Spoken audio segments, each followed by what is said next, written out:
What's good? What's good? It's the one and only, but what do I know? Boxing coming back at y'all with some more news, man. We got Bernard Hopkins speaking on Ryan Garcia losing his fight. Bernard Hopkins is basically saying, well, I'm gonna get into it. I'm gonna let you guys hear what he had to say, but he's basically saying that he feels like the rehydration clause or the catch weight stipulation did not play a big factor in Ryan Garcia losing this fight, and I absolutely agree. Now, I want to hear what you guys had to say in the comments that was criticizing me for criticizing some of the things that Bernard Hopkins says. I want to see if you guys have that same energy, or if I want to see now if you guys turn your back on Bernard Hopkins because now he's talking about some things that your favorite fighter needs to work on. All right, so let's go ahead and look at it. So, shout out to BoxingScene.com. It says Hawkins does not believe weight clause played a role in Ryan Garcia's loss. Former two-division world champion Bernard Hopkins does not believe the rehydration clause affected Ryan Garcia in last month's pay-per-view fight with Gervonta Davis. At the T-Mobile Arena in Las Vegas, Garcia was dropped in the second round and then was put down for good in the seventh after Davis landed a very hard shot to the body. The fight was made at a contract catch weight of 136 pounds. There was also a rehydration clause where both fighters had to make weight on the morning of the fight, neither allowed to gain more than 10 pounds overnight. During the post-fight conference, Garcia told media members that he felt a little weak on his way to the ring, but everything came together once the contest began. Garcia planned to continue his career at the junior welterweight division limit of 140 pounds. Besides being a Hall of Fame fighter, Hopkins is also partnered in Golden Boy Promotions, who promote Garcia. He doesn't believe the various clauses with respect to weight played a role in the outcome. So this is Bernard Hopkins speaking. He says, I don't think it affected him to the point to where he couldn't perform the way he did. I don't think it affected him to where he looked like a skeleton on the scales. I thought physically, Ryan, and that's exactly what I stated, what I was talking about, Ryan, like people were making excuses. Like, it was the craziest thing to me because people were making excuses before we even saw it. And that's what I kept saying in my older videos. I'm like, bro, let's at least see him at the weigh-in. Let's see this before we try to make excuses and say that he's drained. Because how y'all gonna call this man drained? People were saying that Ryan Garcia was drained, and we haven't even seen this dude on the weigh-in or anything. But he said, I thought physically Ryan looked great. His skin still had moisture on it when I watched him, Hopkins told the DAZN boxing show. I think he just got caught with a shot that he didn't see on the side of the liver or rib that was already bruised and breached. So apparently Ryan Garcia already had an injury coming into this fight or whatnot.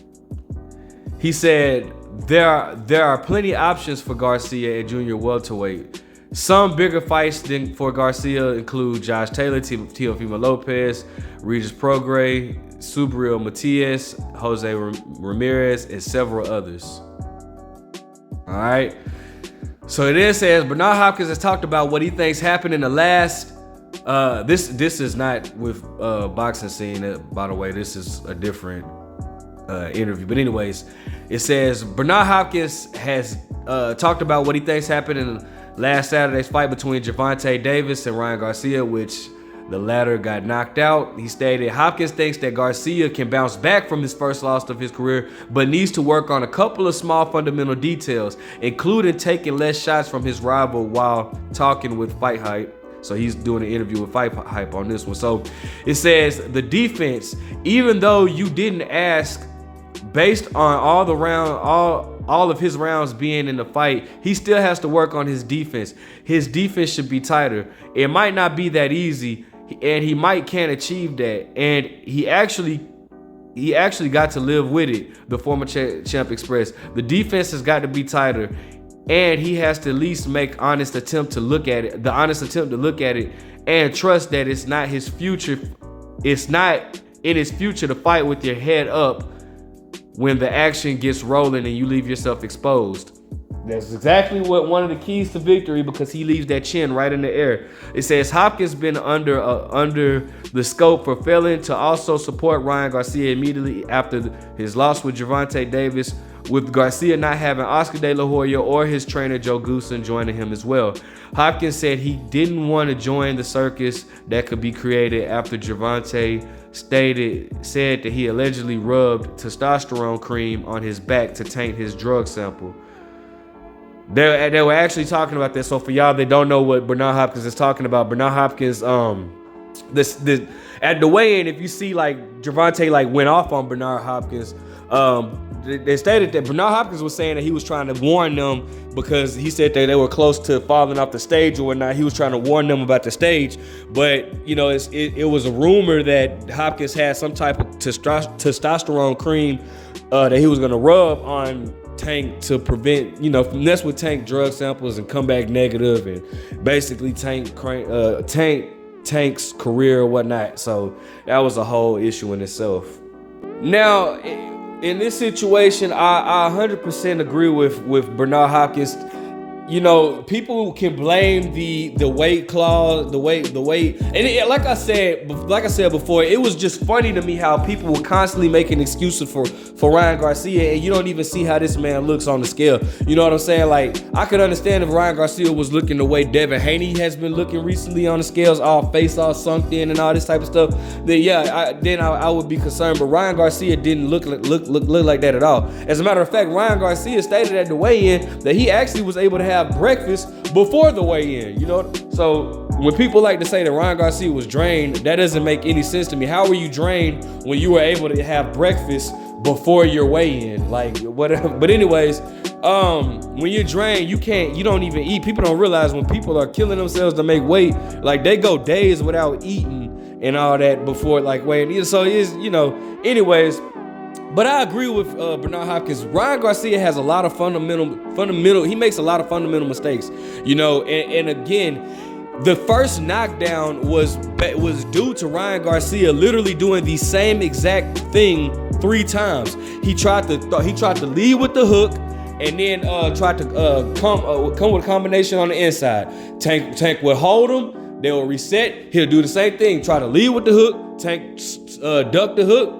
Smothered on the inside, hold, reset, then Ryan did it again, boom, got caught with the overhand left. Like, things like that, those are things that you gotta work on. You cannot do the same thing 3 times against a guy like Tank, who's a sniper and a sharp shooter.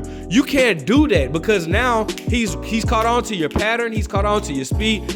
Ryan throws at the same speed in all his punches, the same exact speed.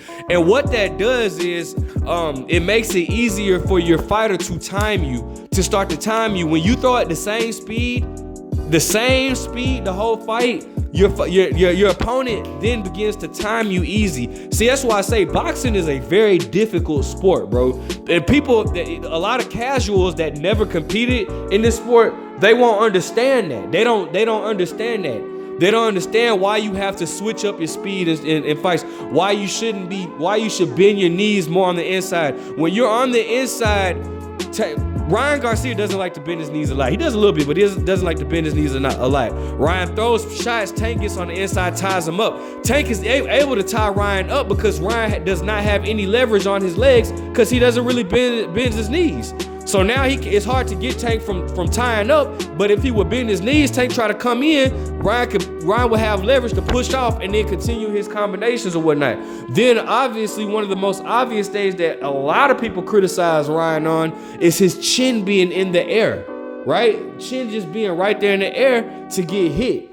You know, so Ryan has a lot of mistakes that he's going to have to work on, especially if he's trying to move up to 140 pounds, where that division is packed. It's crammed with talent, bro. So, you know, those are just things that Ryan Garcia is going to have to work on. He's still young and he still can definitely improve, okay? That's without